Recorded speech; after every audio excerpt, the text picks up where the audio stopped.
Hello and welcome to the early view. और आज है प्रभास अन्ना स्पेशल, क्योंकि अभी अभी अपन कल की मूवी देख के आ रहा है। And after the show I realise कि ये प्रभास की नहीं बच्चन साहब की मूवी है। हाँ, ऑफिशियली तो मेन लीड प्रभास ही है, लेकिन जब आप पिक्चर देखोगे तो रियलाइज होगा कि प्रभास के कैरेक्टर से भी ज्यादा इंपॉर्टेंट अश्वत्थामा का कैरेक्टर है, जिसकी आगे हम विस्तार से बात करेंगे कि ये इंटेंशनली था या कैरेक्टर ही इतना दमदार लिखा गया था कि वो मेन लीड से भी ज्यादा इंपॉर्टेंट फील होने लगा। नो डाउट नाग अश्विन जी ने पिक्चर बहुत कमाल की बनाई है, लेकिन जब मैं ये पिक्चर देख रहा था तो मुझे ऐसी वाइब आ रही थी कि मैं दो अलग अलग पिक्चरें देख रहा हूँ। कमाल की पिक्चर बनाने से मेरा मतलब है कि इसमें काफी सारी कमियां हैं, बट स्टिल ये इंजॉयबल है। और मैं ऐसा क्यों कह रहा हूँ, जैसे जैसे वीडियो आगे बढ़ेगा आप समझ जाओगे। तो पिक्चर की शुरुआत होती है जब अश्वत्थामा अभिमन्यु के पुत्र को गर्भ में ही मारने की कोशिश करते हैं, जिसके बाद भाई श्री कृष्ण अश्वत्थामा को अभिमन्यु के पुत्र को मारने की कोशिश करने के लिए श्राप देते हैं कि तुम्हें तब तक मृत्यु प्राप्त नहीं होगी जब तक मैं दोबारा धरती पर कल्कि का रूप लेकर ना आऊं, और तब तक तुम्हें असहनीय पीड़ा होगी। और उन्हें एक काम भी दिया कि जब मैं कल्कि का अवतार लूंगा तो कली इतना शक्तिशाली होगा कि वो उस अवतार को जन्म लेने से रोक सकता है, इसलिए तुम्हें मेरे जन्म तक मेरी रक्षा करनी होगी। और ये नक्षत्र 6000 साल में एक बार आने वाला होता है, अगर एक बार वो निकल गया तो दोबारा ये होगा सिर्फ 6000 साल बाद। बाद में हमें काशी शहर कॉम्प्लेक्स और वहाँ के लोग दिखाए जाते हैं, उनके यहाँ के कायदे कानून दिखाए जाते हैं। ऑब्वियसली फ्यूचर में काफी सारे नेचुरल चेंजेस होते हैं, जिनकी वजह से वहाँ की अधिकतर औरतें इनफर्टाइल हो जाती हैं, और कॉम्प्लेक्स उन लड़कियों को ढूंढ ढूंढ कर ले जाता है जो अभी भी फर्टाइल हैं, जिनमें भाई आर्टिफिशियली सीडिंग की जाती है ताकि वो उन्हें प्रेग्नेंट करके एक ऐसा बच्चा पा सकें जो 150 दिन से ज्यादा तक गर्भ में रह सका हो। लेकिन मोस्ट ऑफ द केसेस में वो 90 दिन से ज्यादा जिंदा नहीं रह पाता, और ये सब एक सीरम बनाने के लिए किया जा रहा होता है। जो सुप्रीम यास्किन है वो 200 साल से जिंदा है और अब उसकी बॉडी की कंडीशन खराब हो चुकी है, इसलिए वो एक ऐसा सीरम चाहता है जो उसकी बॉडी को फिर से पहले जैसा बना सके। फिर दीपिका पादुकोण जो हर टेस्ट में इनफर्टाइल आती थी अचानक से प्रेग्नेंट हो जाती है, और फिर अश्वत्थामा को पता चलता है कि दीपिका के गर्भ में ही भगवान कल्कि पनप रहे हैं। बाद में कॉम्प्लेक्स वालों को भी पता लग जाता है कि ये भगवान कल्कि का ही अवतार होने वाले हैं, इसलिए वो इस पर 5 स्टार बाउंटी रख देते हैं, जिसके बाद अपना भैरवा और सारे बाउंटी हंटर्स दीपिका के पीछे पड़ जाते हैं। कहानी में और भी काफी सारे छोटे मोटे सरप्राइजेस हैं जिन्हें मैं आपके लिए यहाँ स्पॉइल नहीं करूंगा। अभी मैंने बोला था कि समटाइम इट फील लाइक्स कि मैं दो अलग अलग पिक्चरें देख रहा हूँ, क्योंकि जो अश्वत्थामा की बैक स्टोरी दिखाई जाती है वो पिक्चर के एक्चुअल टोन से काफी डिफरेंट है। और भाई साहब मैं सच बता रहा हूँ, पूरी पिक्चर एक तरफ और जो अश्वत्थामा की बैक स्टोरी दिखाई है महाभारत के एस्पेक्ट में वो अलग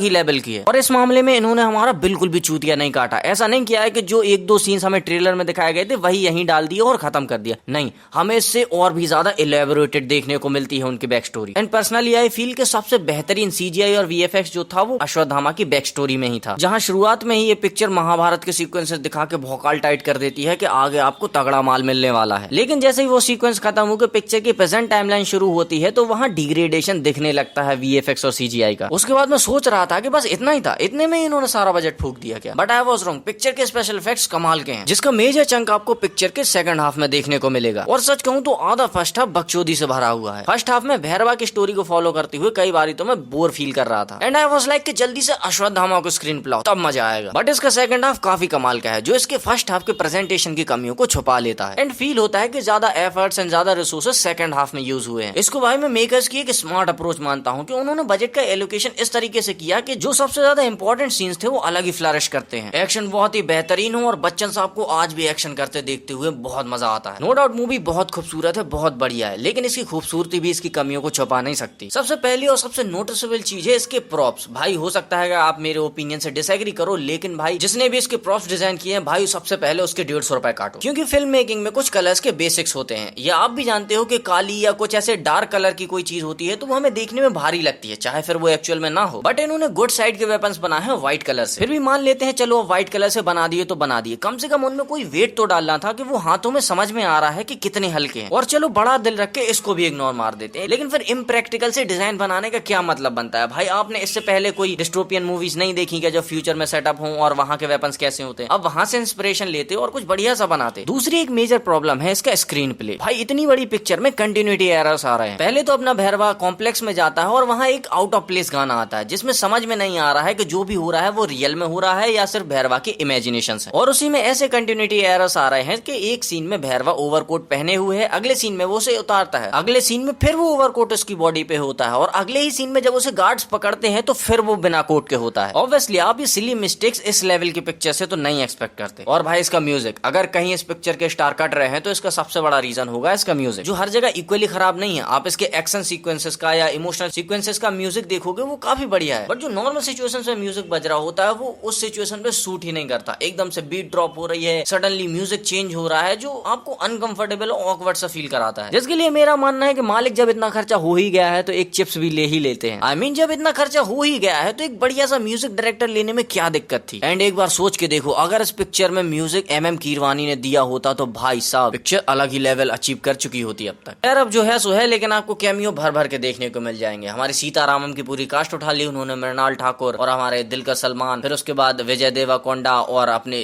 the real Baahubali SS Rajamouli को भी लिया है। और अगर मैं कहूँ कि दिशा पटानी का भी कैमियो ही था तो ये गलत नहीं हुआ, क्योंकि बंदी का 5-7 मिनट का स्क्रीन टाइम था पूरी पिक्चर में, और उनका रोल भी कुछ ऐसा खास नहीं है कि पिक्चर की स्टोरी में कोई बड़ा इम्पैक्ट डाले। और मैं तो फिर यही कहूंगा कि अगर दिशा पटानी के हिस्से का बजट अगर अच्छे म्यूजिक में लगा दिया होता तो पिक्चर माहौल बना देती। चलिए, आपका तो माहौल बन चुका है, अब यही उम्मीद करते हैं कि इसके अगले पार्ट को नाग अश्विन पिछले पार्ट की गलतियों से सीख के बनाएंगे। बाकी चैनल को सब्सक्राइब करके जाना। Love you, bye.